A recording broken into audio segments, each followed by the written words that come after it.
नमस्कार, आप देख रहे हैं डीए न्यूज का खास कार्यक्रम चर्चा है और चर्चा है लेकर हाजिर हूं मैं शकील साजिद। मुख्यमंत्री छत्तीसगढ़ विष्णुदेव साय ने राजधानी रायपुर में सिटी गैस अवसंरचना परियोजना का शुभारंभ किया। एक निजी होटल में आयोजित कार्यक्रम में उन्होंने सीएनजी से चलने वाले वाहनों को हरी झंडी दिखाकर रवाना किया। इस दौरान रायपुर नगर निगम की पहली पाइपलाइन गैस उपभोक्ता पूनम चौबे से बातचीत कर घरेलू उपयोग में पाइपलाइन गैस की सुविधा के बारे में भी जानकारी ली। बड़ी संख्या में उद्योग जगत और प्रशासन के लोग इस मौके पर मौजूद थे। मुख्यमंत्री ने कहा, छत्तीसगढ़ अपने गठन के 25 साल पूरे कर रजत जयंती का साल मना रहा है। इन वर्षों में प्रदेश ने विकास के कई आयाम छुए और सिटी गैस परियोजना उसी कड़ी में एक और बेहतर कदम। उन्होंने कहा कि यह सिर्फ एक नई सुविधा नहीं बल्कि स्वच्छ ऊर्जा, पर्यावरण संरक्षण और आधुनिक सुविधाओं की दिशा में मजबूत पहल है।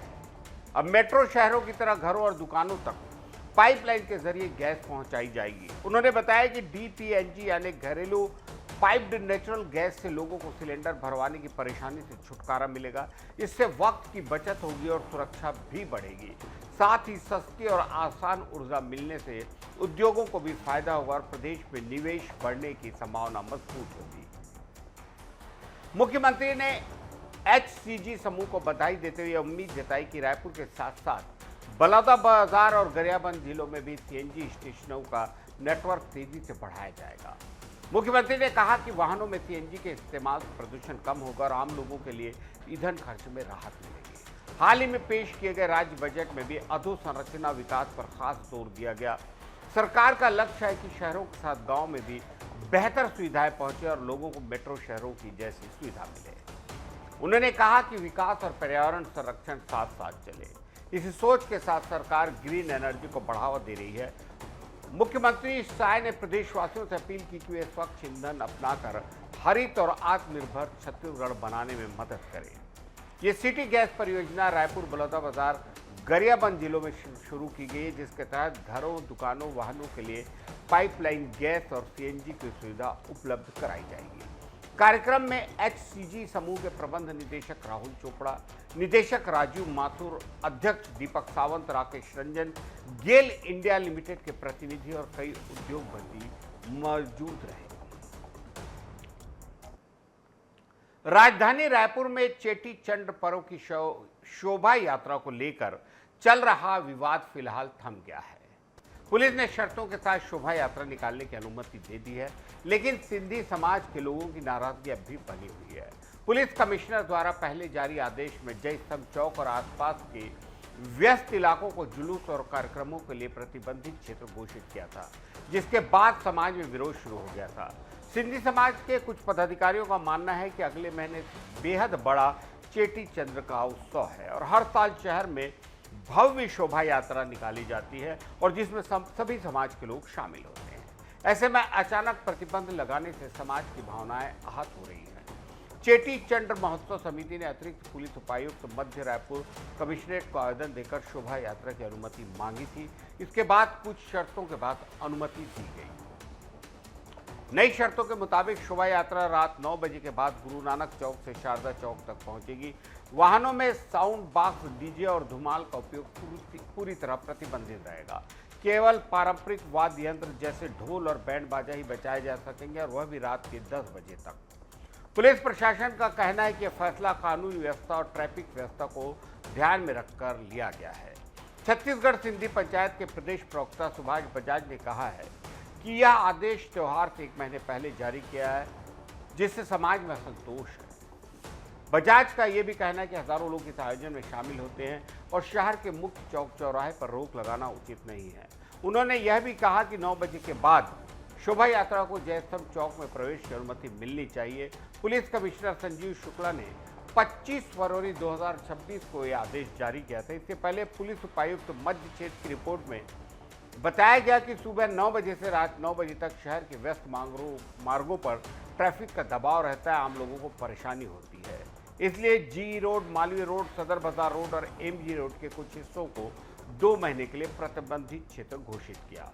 पुलिस ने साफ कहा कि आदेश भारतीय नागरिक सुरक्षा संहिता 2023 की धारा 163 के तहत लागू है और 2 महीने तक प्रभावी रहेगा। प्रशासन ने लोगों से सहयोग की अपील की है। वहीं सिंधी समाज ने अपने विरोध को जारी रखने की बात की है। फिलहाल शोभा यात्रा को मंजूरी मिल गई है, लेकिन शर्तों को लेकर समाज पूरी तरह संतुष्ट नजर नहीं आता है। प्रशासन और समाज बैठकर इसका कोई सम्मानजनक हल निकालेगा, ऐसी पूरी उम्मीद की जाती है और चेटी चंद्र की भव्य शोभा यात्रा जारी रहेगी अपने पूरे मान सम्मान के साथ। विधानसभा के बजट सत्र के 5वें दिन एक ऐतिहासिक और भावुक पल देखने को मिला, जब मुख्य धारा में लौटे 120 सरेंडर नक्सली सदन की कार्रवाई देखने पहुंचे। इनमें 76 पुरुष और 54 महिलाएं शामिल थी। कभी जिन लोगों को लोकतंत्र और संविधान का भरोसा नहीं था, वही लोग अब विधानसभा की दर्शक दीर्घा में बैठकर विधायकी बहस और कामकाज को ध्यान से देखे। कई लोगों ने कहा कि वे पहली बार इतने करीब से लोकतांत्रिक प्रक्रिया को देख रहे हैं और समझ रहे हैं कि फैसले कैसे होते हैं। सरेंडर नक्सलियों में 1 करोड़ का इनामी रूपेश और झीरम हमले में शामिल रहा चौतू भी मौजूद था। विधानसभा पहुंचने पर उनका स्वागत मुख्यमंत्री विष्णुदेव साय, गृह मंत्री विजय शर्मा, डीजीपी अरुण देव गौतम सहित अन्य जनप्रतिनिधियों ने कहा। उनसे बातचीत भी की गई और उन्हें विधानसभा की प्रणाली के बारे में जानकारी दी गई। माहौल काफी सकारात्मक आत्मविश्वास से भरा था। मुख्यमंत्री साय ने कहा कि हिंसा का रास्ता छोड़कर लोकतंत्र में भरोसा जताना प्रदेश के लिए एक शुभ संकेत है। उन्होंने कहा कि सरकार ऐसे लोगों को समाज की मुख्य धारा में पूरी इज्जत के साथ जोड़ने के लिए प्रतिबद्ध है। गृह मंत्री विजय शर्मा ने भी कहा कि जो लोग संविधान पर विश्वास जताते हैं, उनके लिए सरकार के दरवाजे हमेशा खुले हैं। उन्होंने भरोसा दिया कि पुनर्वास की योजनाओं के तहत शिक्षा, रोजगार और बेहतर जीवन के अवसर दिए जाएंगे। अब तक 2500 से ज्यादा नक्सली आत्मसमर्पण कर चुके हैं और सामान्य जीवन की ओर लौट रहे हैं। केंद्र की ओर से 21 मार्च 2026 तक नक्सल मुक्त छत्तीसगढ़ का लक्ष्य तय किया गया है, जिसे पूरा करने के लिए अभियान तेज है। पुनर्वास, कौशल विकास प्रशिक्षण, आजीविका योजनाओं के जरिए इन लोगों को नई शुरुआत का मौका दे रहे हैं। इस दौरान संविधान और लोकतंत्र में आस्था जताने वाले लोगों का खुले दिल से स्वागत है। हाल ही में सीपीआई माओवादी के वरिष्ठ नेता देवजी ने भी सरेंडर किया, जो बड़ी कामयाबी है।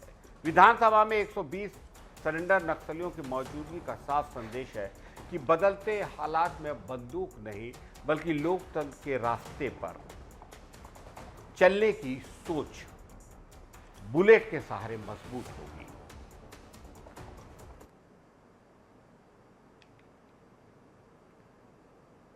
राजस्थान के जैसलमेर एयरफोर्स स्टेशन पर एक ऐतिहासिक पल देखने को मिला, जब हमारी राष्ट्रपति द्रौपदी मुर्मू ने स्वदेशी लड़ाकू हेलीकॉप्टर प्रचंड में को पायलट के रूप में उड़ान भरी।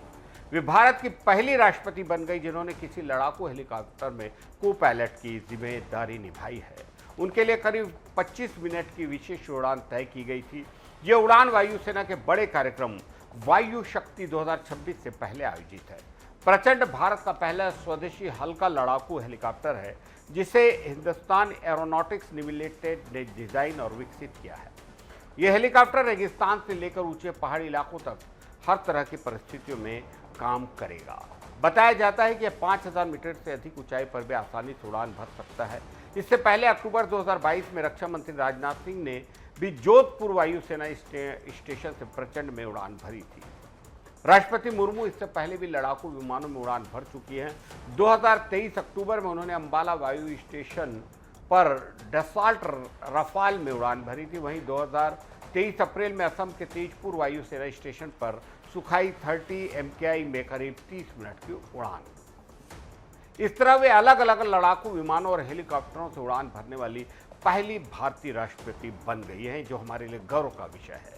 राष्ट्रपति के दौरे को देखते हुए जैसलमेर में कड़े सुरक्षा इंतजाम थे। चांदन से पोखरण तक पूरे इलाके को अस्थायी तौर पर नो फ्लाई जोन घोषित किया गया। पुलिस प्रशासन और सुरक्षा एजेंसियां पूरी तरह अलर्ट पर है। सीमा से लगे इलाकों में अतिरिक्त निगरानी हो रही है। शुक्रवार शाम को राष्ट्रपति पोखरण फील्ड फायरिंग रेंज में होने वाले वायुसेना के क्षमता प्रदर्शन वायु शक्ति में शामिल होंगी। यह कार्यक्रम भारत पाकिस्तान सीमा के पास आयोजित है। राष्ट्रपति की इस उड़ान को देश की बढ़ती रक्षा क्षमता और आत्मनिर्भर भारत की दिशा में एक मजबूत संदेश के तौर पर देखा जा रहा है।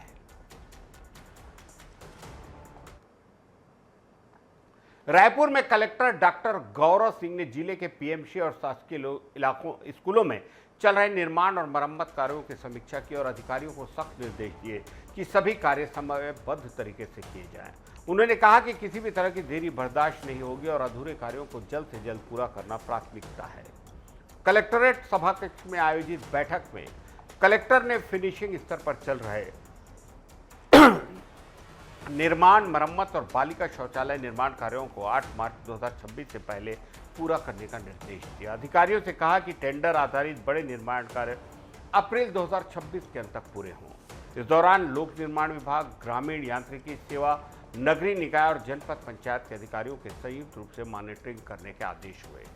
डॉक्टर गौरव सिंह ने विशेष रूप से लंबित कार्यों जैसे भूमि विवाद, डिसमेंटल या अन्य कारणों से रुके हुए निर्माण को प्राथमिकता देने का निर्देश दिया। जोर देकर कहा कि नए शिक्षा सत्र शुरू होने से पहले सभी अधूरे कार्य पूरे हो जाएं ताकि बच्चों को किसी भी तरह की असुविधा का सामना न करना पड़े। स्कूलों की संरचना और सुविधाएं बच्चों की शिक्षा पर सीधे असर डालती है, इसलिए गुणवत्ता के साथ समय पर कार्य पूरा करना जरूरी है। बैठक में जिला शिक्षा अधिकारी हिमांशु भारती ने समग्र शिक्षा, स्कूल शिक्षा और अन्य मदों के तहत स्वीकृत निर्माण कार्यों की विस्तृत जानकारी दी। इसके साथ ही जिला पंचायत सीईओ कुमार विश्वरंजन और जिला मिशन समन्वयक अरुण शर्मा सहित संबंधित विभागों के अधिकारी मौजूद थे। कलेक्टर ने कहा कि कार्यों की नियमित मॉनिटरिंग और समय सीमा का पालन सुनिश्चित करने के लिए एक ठोस निगरानी तंत्र बनाया जाए। उन्होंने अधिकारियों से आग्रह किया कि किसी भी काम में रुकावट आने पर तुरंत जानकारी दें और समाधान के लिए कार्रवाई। स्पष्ट संदेश दिया गया कि बच्चों की शिक्षा और स्कूलों की संरचना को प्राथमिकता दी जाएगी और किसी भी तरह की लापरवाही या देरी स्वीकार नहीं होगी।